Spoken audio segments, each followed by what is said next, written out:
나는 그들에게 일렀다. 해가 떠서 환해지기 전에는 예루살렘 성문들을 열지 말고 해가 아직 높이 있을 때에 성문들을 닫고 빗장을 지르도록 하시오. 예루살렘 성 사람들로 경비를 세우시오. 일부는 지정된 초소에서, 일부는 자기들의 집 가까이에서 경비를 서게 하십시오. 크고 넓으나 인구가 얼마 안 되고 제대로 지은 집도 얼마 없었다. 귀족들과 관리들과 일반 백성을 모아서 가족별로 등록시키도록 나의 하나님이 나의 마음을 감동시키셨다.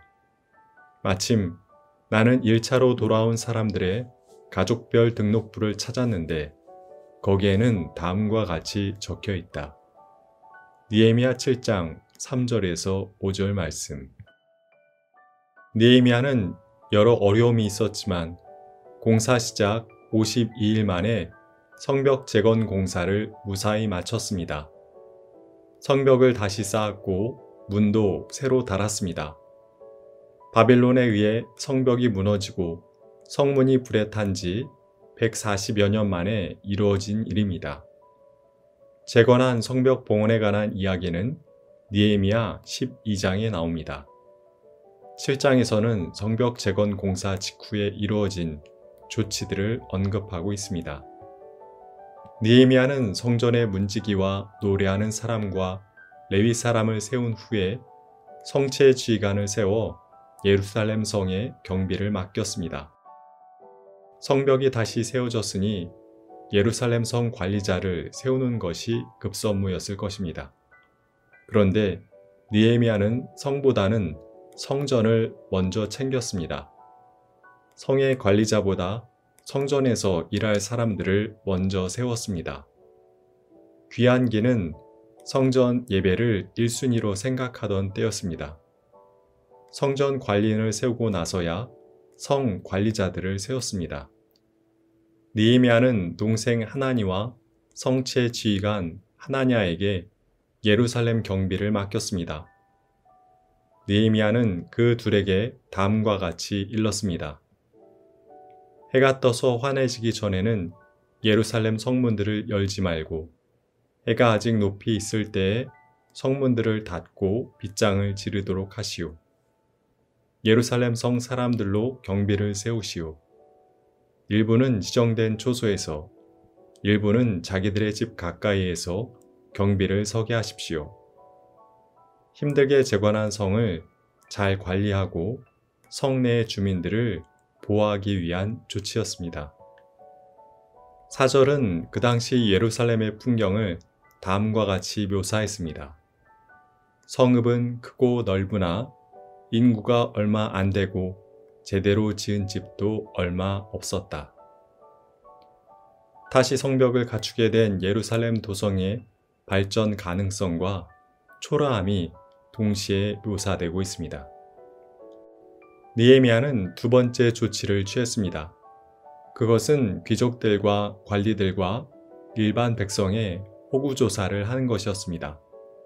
예루살렘이 성벽을 갖춤으로 하나의 도성이 되었으니 도성 사람들의 호구조사에 들어간 것입니다.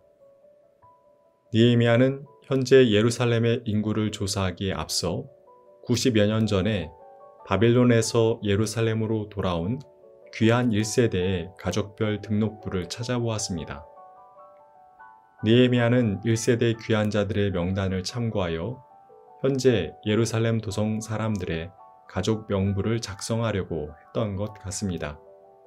그런데 느헤미야 7장에 소개되고 있는 1차 귀환자들의 가족별 명단은 이미 에스라 2장에서 나온 바 있었던 1차 귀환자들의 가족별 명단과 똑같은 명단이었습니다.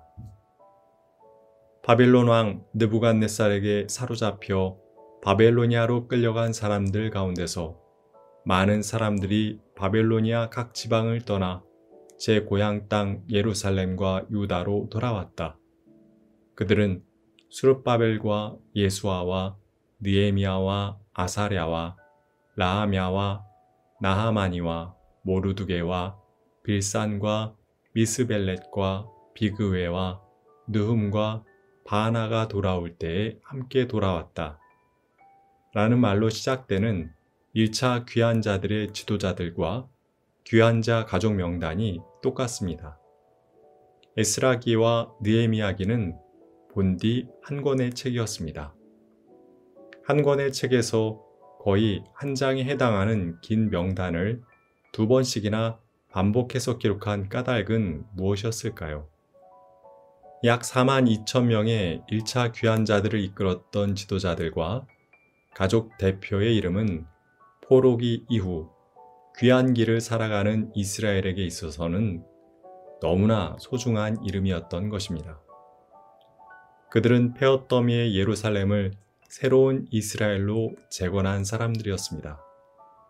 황무지를 장미꽃같이 피어나게 한 사람들이었습니다. 바빌론에서의 비교적 안정된 생활을 버리고 고생을 작정하고 무너진 고향 땅, 폐허가 된 약속의 땅을 다시 일으켜 세운 사람들이었습니다. 믿음의 조상 아브라함의 뒤를 이어 약속을 따라 살았던 사람들이었습니다. 그들은 예루살렘에 돌아와 무너진 성전을 재건했고 새로운 이스라엘을 세울 초석을 마련했습니다.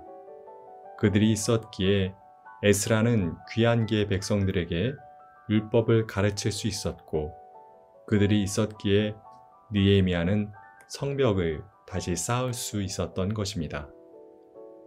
김구, 유관순, 안중근, 안창호, 윤봉길 이들의 이름을 들을 때마다 우리의 가슴이 뜨거워지고 그들에 대한 고마움이 가득해지듯이 유다 사람들은 수룹바벨, 예수와, 아사랴, 라함야와 같은 이름을 대할 때마다 가슴이 뜨거워지고 고마움이 가득해졌을 것입니다. 그뿐 아니라 유다 사람들은 그 이름을 떠올릴 때마다 하나님이 자기들과 함께 계심을, 하나님이 자기들을 버리지 않고 보호하고 계심을 강하게 느꼈을 것입니다. 에스라 2장과 느헤미야 7장에 반복 언급된 이름들은 예루살렘 성벽과 더불어 유다를 지키는 또 하나의 성벽이 되었을 것입니다. 하나님, 느헤미야 7장을 읽다 보니 로마서 16장이 떠오릅니다. 우리는 모두 하나님의 보호하심과 인도하심 속에서 살아가지만 고마운 이름들이 주는 힘의 의지에 살아가기도 합니다. 폐허의 상황 속에서도 에스라와 느헤미야는 고마운 선조들의 이름을 떠올리며 힘을 냈습니다.